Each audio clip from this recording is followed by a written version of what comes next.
Upo. Joyce kitambo sana Joyce. Kwani wapenda nao ni mapacha. Yaani hatimaye Joyce tumekutana na Joyce kitambo sana. Joyce nimekutafuta. Ni wewe tena, hebu ongea shida yako niondoke. Mimi sema shida yangu nyingine Joyce hivi. Shida yangu mimi unajua. Mimi nakupenda unajua wawili wakutanapo wanatengeneza umoja wingi. Sasa mimi niongee shida yangu. Mimi shida yangu ni ile bado nakupenda mara moja na mimi na muendelezo. Shida ya Joyce ndio unanibania tu unabana. Sasa mimi na barabara nini? Kwanza mwanangu mwenyewe hauna hela.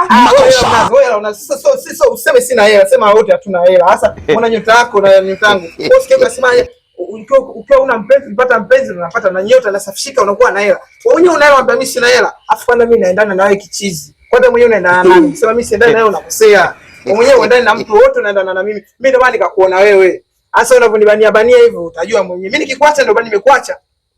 Ni mwenda wapi? Unaona kama simu yako inaibia. Umeona wanakupigia simu, wao wanakudanganya. Mimi ndo nakupenda. Kwanza watu wafanye mimi ndio nikatae na utanikubali. Mama, kuingia mganga hapo. Kumbe mna shida na 600 tu hamna. Kumbe mna shida afu nikataa. Au unakuwa unafeli wapi? Mimi zola sikosi na ndogo ndogo. Nipe jibu. Wewe mimi nimekataa. Wewe umekubali mimi nimekataa. Mimi nimekataa kwanza. Mna shida na 600. Mimi nimekataa. Wewe mimi nimekataa. Naenda huko pengine. Kuna demo ashani.